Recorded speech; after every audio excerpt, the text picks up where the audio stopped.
அதே மாதிரி ஒரு தருணம் இங்கே ப்ரீமியர் முடிஞ்சோடனே சிவகுமார் முருகேசனோட அப்பா வந்து எங்கள் 2 பேரையும் கட்டி பிடிச்சிக்கிட்டாரு. அந்த செகண்ட் ஃபீல் பண்ணேன் எங்கள் அப்பா சாகலை அப்படின்னு. சாரி, நான் ரொம்ப சென்சிட்டிவ் அண்ட் எமோஷ்னல். அது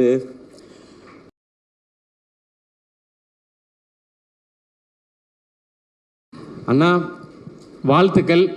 மிகப்பெரிய வெட்மா செலிப்ரேட் பண்ணிட்டு இருக்காங்க. இதில் இருக்க கண்டென்ட்ஸும் சரி, இதில் இருக்க பர்ஃபார்மன்ஸும் சரி. அஸ் அ ப்ரொடியூசராக வந்திருக்க பத்திரிகை, தொலைக்காட்சி, இணையதள நண்பர்கள், கேமராமேன், ஃபோட்டோகிராஃபர்ஸ் எல்லாருக்கும் வணக்கம். இங்கே உட்காந்துருக்க தாய் கிழவி டீம் எல்லாருக்கும் வணக்கம். மற்ற ஃபங்க்ஷன்லலாம் வந்து நம்ம அடுத்து பேச போகிறோம் போது நம்ம என்ன பேசணும், இது பேசணும், நேரம் வேற குறைவாக இருக்கே, இது ஓடிட்டுருக்கோம். இந்த ஃபங்க்ஷனில் மட்டும் ஆரம்பத்துலேருந்தே எனக்கு முன்னாடி ராதிகா மேம் பேசுகிறதுனால அவங்க என்ன பேச போகிறாங்களோ, அதில் என்னெல்லாம் இருக்குமோ, இதில் என்னெல்லாம் வருமோ, ஹெட்லைன்ஸான்ற ஒரு பதட்டத்திலே பார்த்துட்டு, அதனால நான் என்ன பேசணுங்கிறதே யோசிக்கவே நான் மறந்துட்டேன். தாய்க்கிழவி வெற்றி கொண்டாட்டம். முதல்ல இந்த படத்துக்கு இவ்வளவு பெரிய வரவேற்பும் வெற்றியும் கொடுத்த தமிழக மக்கள் எல்லாருக்கும் எங்களுடைய மனமார்ந்த நன்றிகள். இது வந்து உங்களுடைய ஃபேமிலியில் சம்மந்தப்பட்ட ஒருத்தருடைய கதையாக நீங்கள் கொண்டாட ஆரம்பித்ததும், அதை பற்றி வெளியில் வந்த ஒரு பாசிட்டிவ் வேர்ட் ஆஃப் மவுத்தும், அதுதான் இந்த படத்தை இவ்வளோ பெருசாக ரீச் ஆகியிருக்கு. பட் அவங்கள்ட்ட கொண்டு போய் சேர்த்தது ப்ரெஷ் ஷோ. நாங்கள் ரொம்ப ரொம்ப பிலீவ் பண்ணது இந்த படத்தை எப்படி கொண்டு போய் சேர்க்குறதுன்னு போது, ப்ரெஸ்ஸுக்கு ஷோ போடுவோம், மீதி அவங்க பார்த்துப்பாங்க கலை அப்படின்னு நான் சொன்னேன். அதனால தான் ப்ரெஷ் ஷோ வந்து ஃபேமிலி ஷோவாக ஏற்பாடு பண்ணோம். அங்கே நான் வந்து சிவா சொன்ன மாதிரி ஃபீட்பேக் பார்க்க போனது, இங்கே இவங்க என்ஜாய் பண்ணிட்டாங்கன்னா இதுதான் தமிழ்நாடு ஃபுல்லாக நடக்க போகுது அப்படின்றது தான் அன்னைக்கு நான் பார்க்குறதுக்காக நான் துடிச்சிட்டே இருந்தது. அன்னைக்கு நீங்கள்லாம் கொடுத்த வரவேற்பும், நீங்கள் அதுக்கப்புறம் இதை பற்றி எழுதின விதமும், அது வந்து மக்கள்கிட்ட கொண்டு போய் சேர்த்துச்சு. மக்கள் இப்போ அந்த படத்தை எடுத்துக்கிட்டாங்க. இங்கே நாங்கள் படத்தோட வெற்றியை நாங்கள் கொண்டாடிட்டு இருக்கோம். ஸோ பத்திரிகை, தொலைக்காட்சி, இணையதள நண்பர்கள் எல்லாருக்கும் எங்களுடைய மனமார்ந்த நன்றிகள் நீங்கள் கொடுத்த இந்த சப்போர்ட்டுக்கு. இந்த படம் வந்து ஆரம்பிக்கும் போது சிவகுமார் கதை சொல்லும் பொழுது நான் நல்லா சிரித்தேன், என்ஜாய் பண்ணேன். ஆனால் இந்த படத்தில் வந்து எனக்கு டக்குன்னு மனசில் ஒட்டின இடம் வந்து, ராதிகா மேம்கிட்ட கேட்பாங்க பசங்க எல்லாமே, வாரம் பாலசரவணன் கேட்பார், வாரம் ஞாயிற்றுக்கிழமை மதுரைக்கு போனியே, எங்கே தான் ஆத்தா போனேன் அப்படின் போது எனக்கு ஒரு க்யூரியாசிட்டி, என்ன பண்ணியிருப்பாங்க அங்கே போய் ஏதாவது பணம் சம்பாரிச்சிருப்பாங்களா, ஏதாவது வேலை ஏதாவது பார்த்துருப்பாங்களா, தொழில் இல்லை அங்கே ஏதாவது காசு கிடச்சிருக்குமா, என்னென்னமோ யோசிச்சு பார்த்தேன். அவர் ஓப்பன் பண்ண விதம் வந்து, அவங்க அழகாக பொறிக்கடலை சாப்பிட்டுட்டு ஜாலியாக வராங்கன்னாரு. அந்த இடத்துல இருந்து எனக்கு மைண்ட் ஒரு மாதிரி ஆயிடுச்சு. ஏன்னா எல்லாரும் ஓடிக்கிட்டே தான் இருக்கோம், நமக்குன்னு நம்ம வாழ்க்கையில் 5 நிமிஷமாவது ஸ்பெண்ட் பண்ணுறோமான்றதை அந்த இடத்துல ஆரம்பித்தார் சிவா. அது எனக்கு இப்போ சொல்லும்போது எனக்கு சிலிர்க்குது. அங்கே ஆரம்பித்து அந்த கதை வந்து போயிட்டே இருந்துச்சு. அந்த இடத்துல முடிவு பண்ணிட்டேன், இது பயங்கரமான தாட்டுன்னு. ஏன்னா முதல்ல நம்மளை நம்ம சந்தோஷமாக வச்சுக்கிறது தான் முதல் இதுன்னு நினைக்கிறேன். இந்த வாழ்க்கையில் நம்ம என்னைக்காவது எவ்வளவு நாள் வாழ்க்கையில் நம்ம சந்தோஷமாக இருந்திருப்போம், இல்லை எத்தனை முறை நம்ம நிம்மதியாக ஃபீல் பண்ணியிருப்போம், அப்பாடா ஓகே. ஏன்னா பிரச்சனை இருந்துக்கிட்டே தான் இருக்க போகுது. அதுக்கு நடுவில் நம்மளை சந்தோஷப்படுத்திக்கிறதுன்னு ஒன்று இருக்குல்ல, அதை இந்த படத்தில் சிவா சொல்லும் போதுலேருந்து எனக்கு இந்த படத்தோட பெர்ஸ்பெக்டிவே மாறிடுச்சு. அப்படியே கடைசியாக பேசின வரைக்கும் அப்போ முடிவு பண்ணது தான் இந்த படத்தை பண்ணியே ஆகணும் அப்படிங்கிறது. அண்ட் அந்த சீன் சொன்னோடனே, சிவா நீ பயங்கரமான ஆலியா, கதை சொல்லும்போது ரொம்ப சாஃப்டாக அப்படி தான் இருக்கும். கதை சொல்லும்போது ரொம்ப ரொம்ப ரொம்ப தூரத்தில் இருந்தாலும் இந்த கதை கேட்கவே கேட்காது, பக்கத்தில் போய் தான் கேட்கணும். அன்னைக்கு ஆரம்பிச்சது. அன்னையிலேருந்து நான் வந்து இந்த படம் ஜெயிச்சிரும், ஓடிரும், லாபம் வந்துடும், அந்த ஆங்கிள்குள்ளே நான் இல்லவே இல்லை. ஒரு சூப்பர் படம் நம்ம பண்ண போகிறோம், ஒரு சூப்பர் படம் பண்ண போகிறோம், ஒரு செம படம் பண்ண போகிறோம் அப்படின்றது மட்டும்தான் தோணிக்கிட்டே இருந்துச்சு. கலை வந்து இந்த படத்துடைய நம்பர்ஸ்லாம் பேசினார். நான் ஆடியோ லான்ச்சில் சொல்லிட்டேன், இது வந்து எங்களுக்கு ஆல்ரெடி லாபம்னு. நான் அன்னையிலேருந்து இதோட நம்பர்ஸை பற்றி நான் பேசுகிறத விட்டுட்டேன். நான் என்னெல்லாம் ரசித்தேனோ அது எல்லாத்தையும் ஆடியன்ஸ் அதே இடத்துல கைத்தட்டும் போதும், அதே இடத்துல விசில் அடிக்கும் போதும், அதே இடத்துல அவங்க கண் கலங்கும் போதும் எனக்கு ரொம்ப ரொம்ப சந்தோஷமாகவும் திருப்தியாகவும் இருந்தது சிவா. அந்த டைம்லலாம் நான் யோசிச்சது என்னென்னா, நம்ம ஒரு பயங்கரமான தயாரிப்பாளர், நம்ம ஒரு பயங்கரமான நடிகர்லாம் இல்லவே இல்லை, நம்ம ஒரு நல்ல ரசிகன் அப்படின்றது எனக்கு தோணுச்சு. ஏன்னா இந்த சினிமாவும் படங்கள் பண்ணிக்கிட்டே இருக்கும்போது விமர்சனங்கள்லாம் சில இது வந்துகிட்டே இருக்கும்போது நம்மளை அது குழப்பி விட்டுரும். எனக்கு அது நடந்திருக்காது. அப்போ குழப்பும் போது நம்மளுக்குள்ளே இருக்க ஏன்னா எனக்குள்ளே இருந்த ரசிகன் தான் என்னை இந்த சினிமா கூட்டிகிட்டு வந்திருக்கான். வேற யார் கூட்டிகிட்டு வருவான்? அந்த ரசிகன் தான் அவன் கரெக்டாக இருக்கானா, அவன் அலைவாக இருக்கானான்றதுல எனக்கு ஒரு குழப்பம் இருந்துகிட்டே இருந்துச்சு. அந்த குழப்பத்தை மொத்தமாக தீர்த்தது இந்த தாய் கிழவியும் சிவகுமார் முருகேசனும் தான். எப்போவுமே நல்ல ரசிகனாக இருக்கணும்னு நினைக்கிறேன். அது இந்த படம் ஆரம்பத்துலேருந்து எனக்கு கிடச்சிட்ருக்கு. இந்த கதையை நிஜமாக்கிய அதுக்கப்புறம் சுதன் வந்தார், பேஷன் ஸ்டுடியோஸ். அவர் வந்து ஒரு 4850 படம் ப்ரொடியூஸ் பண்ணிகிட்ருக்காரு. அதில் ஒரு படமாக இந்த படம் இருக்குது. அவருக்கு ஞாபகம் இருக்குமான்னு தெரியல. இந்த ஃபங்க்ஷன் அடிக்கடி வைக்கிறது காரணமே சுதன், நீங்கள் தான் இந்த படத்தோட ப்ரொடியூசர், இந்த படத்தில் நீங்களும் இருக்கீங்க, வாங்க ஃபங்க்ஷனுக்கு வந்துட்டு போங்கண்ணா, சிவா வந்துட்டு போகிறேன் அப்படின்னு சொல்லி வந்துட்டு போவார். காலையில் ஒரு பூஜை போடுவார், சாயங்காலம் ஒரு சக்ஸஸ் மீட் போவார், அந்த மாதிரி இருக்கார். ஸோ சுதன் உள்ளே வந்தோடனே அவரும் பயங்கர எக்ஸைட் ஆகிட்டார் இந்த படத்தை பற்றி. சுதன்கிட்ட சொன்ன, சுதன் ஜாலியாக இருங்க, இந்த படம் எனக்கு ரொம்ப ஸ்பெஷல். நான் சிவா கார்த்திக் வேணுகோபால்கிட்ட சொல்லிகிட்டு இருந்தேன், இந்த படம் எனக்கு ஒரு குழந்தை மாதிரி, இதை நான் அப்படி பார்த்துப்பேன்னு. அப்படி தான் நான் பார்த்துக்கிட்டு இருக்கேன் இப்போ வரைக்கும். ஸோ என் குழந்தை எனக்கு என்ன காசு கொடுத்துச்சின்னு நான் பார்க்க மாட்டேன். அது சிரிச்சா என் கண்ணில் தண்ணி வரும், அது நடந்தால் எனக்கு தண்ணி வரும். அந்த மாதிரி தான் நீங்கள் பேசும்போதெல்லாம் இருக்குது சிவா. எனக்கு இப்போ பயங்கர எமோஷனல் ஆக்கிட்டீங்க, நான் பயங்கர கண்ட்ரோல் பண்ணிட்டு உட்காந்தேன். ஸோ சுதன் உள்ளே வந்து அவரும் எக்ஸைட்டடாக நான் இதை பார்த்துக்குறோம் அப்படின்னு சொன்னோம். அப்புறம் இந்த டீம் வந்தாங்க, அவங்க எல்லாரும் ஆல்ரெடி செட் ஆகிருக்கு. ஸோ எல்லாருக்கும் ரொம்ப ரொம்ப நன்றி. உங்களுடைய உழைப்பு ரொம்ப ரொம்ப அபரிமிதமானது. இல்லைன்னா நினச்ச இந்த பட்ஜெட்டில் இந்த சைஸில் இந்த படத்தை பண்ணியிருக்க முடியாது. ஹேட்ஸ் ஆஃப் உங்கள் எல்லாருக்குமே, பயங்கரமாக பண்ணிட்டீங்க, டீமில் இருக்க டெக்னீஷியன்ஸ் எல்லாமே. அண்ட் ஆர்டிஸ்ட் யாரெல்லாம் சிவா கொண்டு வரும்போது ரொம்ப குட்டியாக கொண்டு வந்தார் இந்த பட்ஜெட்டு எல்லாமே. ஏன்னா அவருக்கு அதுக்கு முன்னாடி இருந்த அனுபவங்களாக இருக்கலாம், இல்லை இந்த மாதிரி இருந்தால் தான் பண்ணுவாங்கன்னு சொல்லி. அதை அப்படி பண்ணக்கூடாது சிவா. இந்த கதை ஒரு செலிப்ரேஷனாக இருக்குது, எனக்கு ஒரு லைஃபோட செலிப்ரேஷன் இந்த படம். இதுக்கு என்ன செலவு பண்ணுமோ அதை பண்ணணும், அதை பண்ணுவோம் அப்படின்றதுக்கு அப்புறம் தான் யார் கேஸ்டிங் போகலான்னு ஒருத்தராக வந்தது. பாலசரவணன் கதை கேட்கும்போதே ஃபஸ்ட்டு வந்துட்டார் எனக்கு அந்த சீன் வரும்பொழுதே. அதுக்கப்புறம் பாலசரவணன் வந்தார், அருள்தாஸ் அண்ணன் வந்தாங்க, சிங்கம்பிள்ளி அண்ணன் வந்தாங்க, முத்துக்குமார், ரேச்சல், இவங்க எல்லாருமே வந்தாங்க. கடைசியாக தான் வந்தார் விநாயக் மகாதேவ்ன்ற மாதிரி. நான் லாஸ்ட்டாக கேட்டேன், இந்த பாட்டி கேரக்டர் யார் பண்ண போகிறாங்க, கிழவி கேரக்டர் வந்து ராதிகா மேம் அப்படின்னு சொன்னாங்க. நான் ஏற்கனவே சொல்லியிருக்கேன், ராதிகா மேம் அந்த ரோலில் அந்த லுக்கில் பார்த்த பிறகு எனக்கு இன்னும் பயங்கர ஜாலியாகிடுச்சு. இன்றைக்கி தேட்டரில் பார்க்குற ஃபீல் எனக்கு அங்கே வர ஆரம்பிச்சிடுச்சு. இந்த மாதிரி ராதிகா மேமோட இவ்வளோ எக்ஸ்பீரியன்ஸையும் சேர்த்து தான் இந்த படத்துக்கு கொண்டு வராங்க. அவங்க இந்த படத்துக்கு அந்த உழைப்பு மட்டும் இல்லை, இவ்வளோ வருஷம் நீங்கள் உங்களுடைய ஒர்க் மேம், உங்களோட நீங்கள் லெஜெண்டரியாக பண்ணியிருக்க விஷயங்கள் எல்லாத்தையும் சேர்த்து இந்த படத்துக்குள்ளே கொண்டு வரீங்க. அந்த மாதிரி தான் ஒவ்வொருத்தரும் அவங்களுடைய வலியையும் வேதனையும் இந்த இண்டஸ்ட்ரிக்குள்ளே இருந்த போராட்டத்தையும் சேர்த்து இதுக்குள்ளே ஒரு கேரக்டராக கொண்டு வந்தாங்க. எனக்கு இந்த படத்தில் ஹீரோ இல்லைன்னுலாம் எனக்கு தோணுனதே இல்லை. இந்த படத்தில் அவ்வளவு ஸ்டார்ஸ் இருந்தாங்க. கமல் சார் அன்னைக்கு சொன்னது இன்னைக்கு நிஜமாயிருக்கு. இந்த படத்தில் இவ்வளோ நட்சத்திரங்களை நீங்கள் உருவாக்கியிருக்கீங்கன்னு சொன்னாங்க. அவ்வளோ நட்சத்திரங்களும் இதுக்குள்ளே இருந்திருக்கிறாங்க. ஸோ நீங்கள் எல்லாரும் சேர்ந்து இதை வந்து ரொம்ப ஒரு ஸ்பெஷல் ஃபிலிமாக ஆக்கிட்டீங்கன்றது எனக்கு ரொம்ப சந்தோஷம். ஜார்ஜ் மரியான் அண்ணன், முத்துக்குமார் அண்ணன், எல்லாருமே, சாரி நான் பேர் சொல்லாமல் விட்டுறக்கூடாது. அப்புறம் நம்மளுடைய மியூசிக் டைரக்டர் நிவாஸ் பிரசன்னா, எப்போ ஹீரோவாக போகிறீங்கன்னு கேட்டவுடனே கூலிங் கிளாஸ் போட்டு உட்காந்துட்டாப்புல, மிஸ்கின் சார் மாதிரி வேற எங்கேயோ பார்த்துக்கிட்டே இருக்காப்புல. அவர் ஹீரோவாக போகிறீங்களான்னா இல்லைன்னு சொல்ல, இப்போதைக்கு இல்லைன்னு தான் சொல்லியிருக்கிறாரு. ஸோ சீக்கிரத்தில் ஹீரோ ஆகிடுவாருன்னு நினைக்கிறேன். அதுக்கு நீங்கள் மியூசிக் பண்ணுவீங்களா இல்லையா? சரி, அப்புறமா யார் ஹீரோயின்னு சொல்லுங்கள் படத்துக்கு. ஓகே, தேங்க்யூ நிவாஸ், ஒரு அமேசிங்கான ஒர்க். லிரிசிஸ் எல்லாருக்கும் ரொம்ப ரொம்ப நன்றி. இந்த படம் நிறையா பிளெஸ்ஸிங்ஸ் கொடுத்துருக்கு. நான் அதை தான் இங்கே ஷேர் பண்ணணும்னு நினைக்கிறேன். ஏன்னா நிறைய வீடியோஸ் பார்க்குறேன், நிறைய மெசேஜஸ் பார்க்குறேன். நீங்கள் வந்து எங்களுக்குள்ள ஒரு பெரிய ஒரு எம்பவர் பண்ணியிருக்கீங்கன்னு சொல்கிறாங்க. ஸோ பெரிய ரெஸ்பான்சிபிலிட்டியாக பார்க்குறேன். உங்கள் எல்லாருக்கும் ரொம்ப ரொம்ப நன்றி. அதை தான் இந்த டீம் அச்சீவ் பண்ணியிருக்கோன்னு நினைக்கிறேன். இதில் ரொம்ப ரொம்ப முக்கியமாக நான் 2 பாயிண்ட் மட்டும் சொல்லணும்னு நினைக்கிறேன். இந்த படம் என் வாழ்க்கையில் நிறையா பேரை இதை ஞாபகப்படுத்தினதுக்காக பண்ணப்பட்ட படம் தான். ஃபஸ்ட்டு என் அம்மா,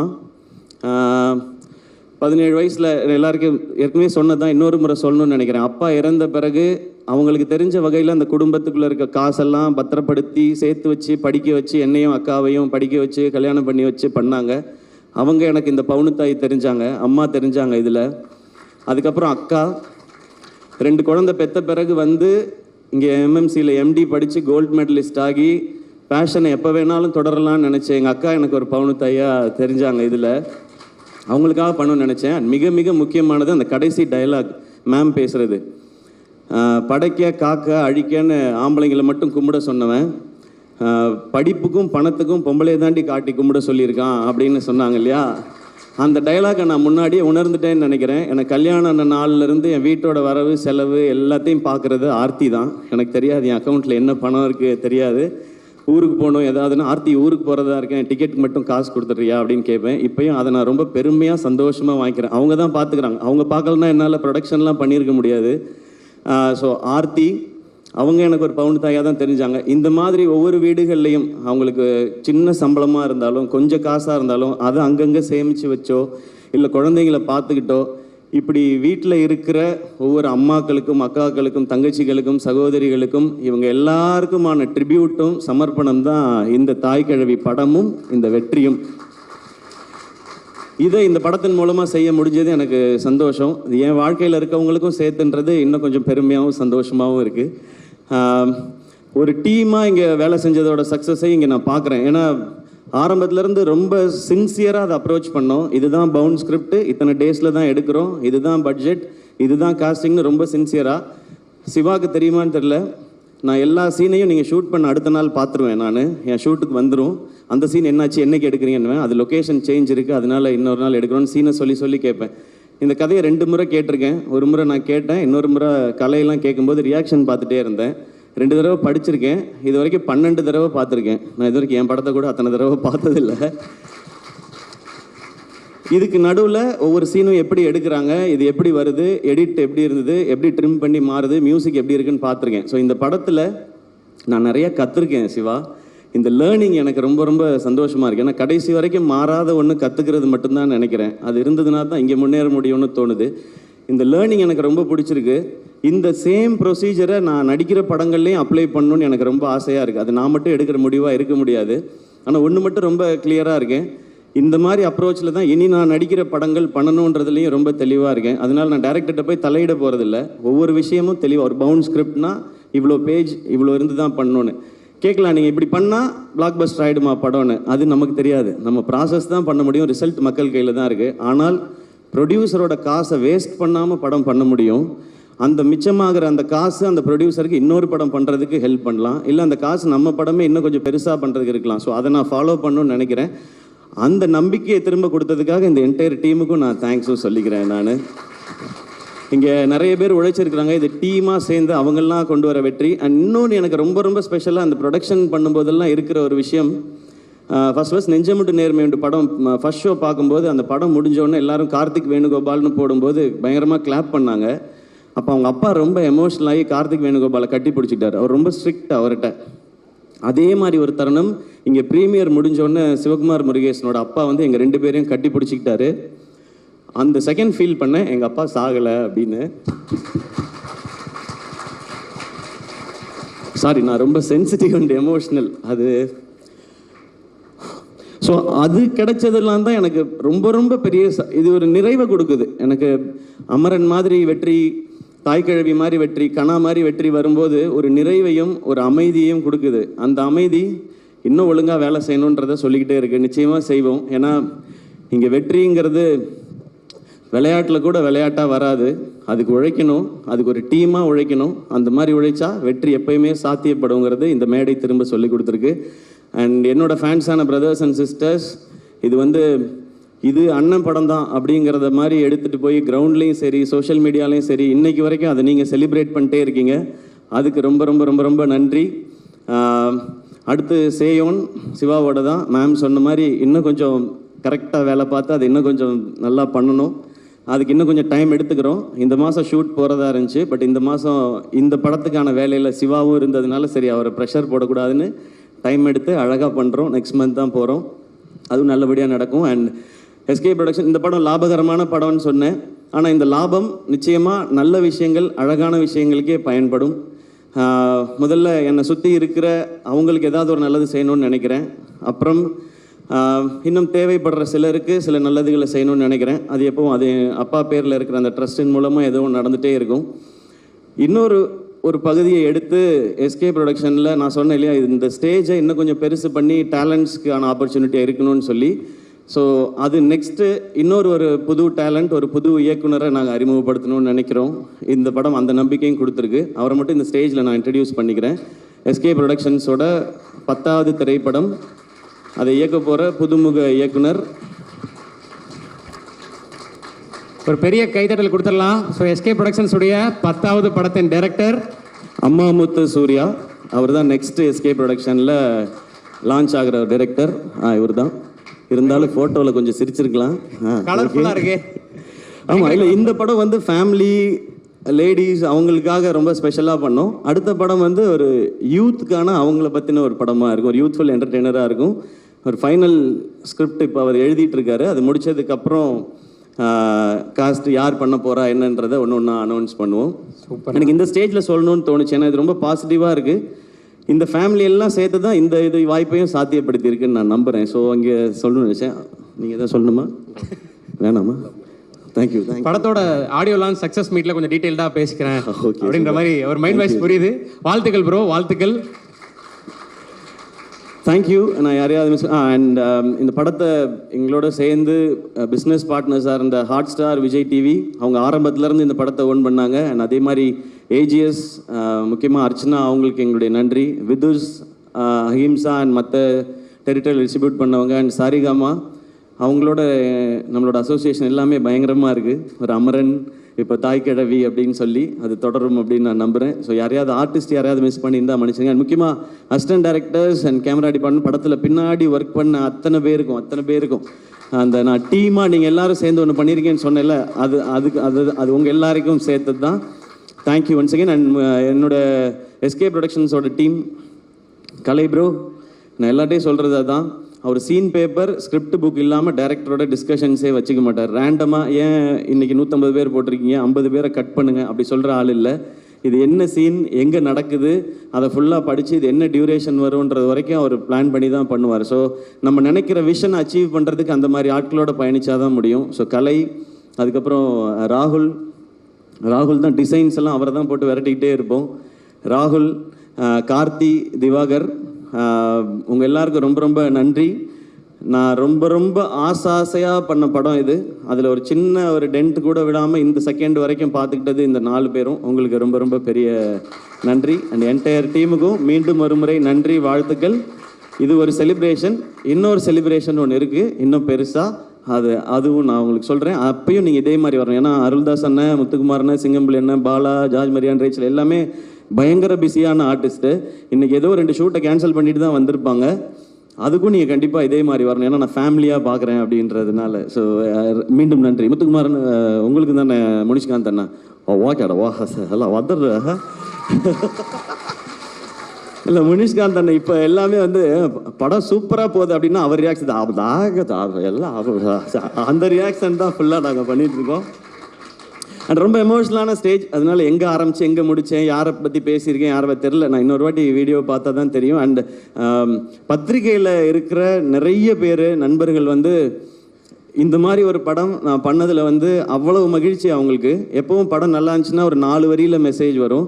இந்த மாதிரி ஒரு 10 வரி இல்லைனா வாய்ஸ் நோட் ஒரு 2 நிமிஷம் 2.5 நிமிஷத்துக்கு வருது. அது எனக்கு ரொம்ப ஸ்பெஷலாக இருக்குது. அதுக்கு ஒரு முறை உங்கள் எல்லாருக்கும் நன்றி. தேங்க்யூ. 2-3 தடவைலாம் கேட்டுப்பேன் நான். தேங்க்யூ. ரொம்ப நன்றிண்ணா. ஏன்னா எவ்வளவு கனெக்டடாக இருந்திருக்கீங்க. தம்பி மாமா என்னையை மறந்துட்டீங்க அப்படின்றான். சாரிடா தம்பி. பவுனுத்தாய் வசூலுக்கு வந்துட்டான்னு ஃபர்ஸ்ட் டைம் பவுனுத்தாய் இவ்வளோ வசூல் பண்ண போகிறான்னு அனௌன்ஸ் பண்ணது இவர் தான். சூப்பர் தம்பி, சூப்பராக பண்ணுங்க. என்ன படிக்கிறீங்க? என்னடா தம்பி என்ன பழைய வேலைக்கு அமுச்சு விட்ட மாதிரி இருக்குடா எனக்கு. சூப்பர் சிங்கர் ஞாபகம்லாம் வருது எனக்கு. 5th படிக்கிறியா? படிக்கணும். ஓகே, அப்பப்போ தான் நடிக்கணும். பெருசாக ஃபுல்லாக நடிச்சுக்கலாம். ஓகே சொல்லிட்டாரு, ஃபாலோ பண்ணிக்கணும். ஓகே, வாழ்த்துக்கள். தேங்க்யூ. கை கொடு. குட் பாய். வாங்க. சாரிண்ணே. அந்த அது என்ன எப்போ அந்த சந்தில் இடுக்கில் இருக்க யாராவது இருந்தால் வந்துருங்க. அப்புறம் கபாலி மரியாதை செய்யலைன்னு யாரும் கோச்சிக்காதீங்க.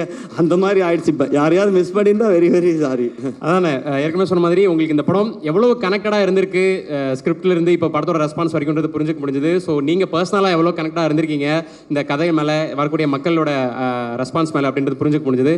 ஸோ அடுத்தடுத்து நல்ல ப்ராஜெக்ட்ஸ் எஸ்கே ப்ரொடக்ஷன்ஸ்லேருந்து நாங்கள் எதிர்பார்க்குறோம். ஸோ அதுக்கான விதையாக அடுத்தடுத்து என்ன நடக்குதுன்றது புரிஞ்சுக்க முடிஞ்சது. நன்றி. அண்ட் நான் இங்கே தமிழ் தமிழ் மக்கள் உலகம் ஃபுல்லாக இருக்கிற தமிழ் மக்களுக்கு ரொம்ப பெரிய நன்றி சொல்லணும். ஏன்னா ஃபாரின்லேயும் இது வந்து ரொம்ப ரொம்ப பெரிய சக்ஸஸ் ஆகிருக்கு. அவ்வளோ பேர் பார்த்துருக்குறாங்க. கலை சொல்லும்போது தமிழ்நாட்டில் பார்த்தவங்க நம்பர் மட்டும்தான் சொன்னார் எவ்வளோ பேர் பார்த்தாங்கன்றது. இது கர்நாடகாவில் இருக்கிற நம்ம தமிழ் மக்களாக இருக்கட்டும், ஃபாரினில் இருக்கிறவங்க, ஸோ எல்லாருக்கும் ரொம்ப ரொம்ப ரொம்ப ரொம்ப நன்றி. இப்போ நிறைய பேர் சொல்கிறது இந்த மாதிரி படங்கள் தைரியமாக பண்ணலாம், இந்த மாதிரி படம் பண்ணால் கண்டிப்பாக ஜெயிக்கும், வசூல் பண்ணும் அப்படின்ற ஒரு நம்பிக்கை மீண்டும் ஒரு முறை இந்த படம் விதைச்சிருக்குன்னாங்க. இது மறுபடியும் சொல்கிறேன், இது எஸ்கே ப்ரொடக்ஷன்ஸ்க்கோ தாய் கிழவி டீமோட சக்ஸஸ் இல்லை, இது தமிழ் சினிமாவோட சக்ஸஸ், தமிழ் சினிமா ரசிகர்களோட சக்ஸஸ். அப்படி தான் நான் பார்க்குறேன். கீப் இன்ஸ்பைரிங், கீப் என்டர்டெய்னிங்னா. ஸோ எல்லாரும் சேர்ந்து ஒரு குரூப் ஃபோட்டோ எடுத்துக்க போகிறோம். எல்லாரும் எடுத்துக்கலாம். வந்திருக்க பத்திரிகை நண்பர்கள், நம்ம டீம் எல்லாருமே சாப்பிட்டு போகணும். உங்களுக்காக ஒரு ஸ்பெஷலாக ஒரு விருந்து வந்து நம்ம டீம் எல்லாரும் அரேஞ்ச் பண்ணியிருக்காங்க. எல்லாரும் கண்டிப்பாக சாப்பிட்டு தான் போகணும். நன்றி.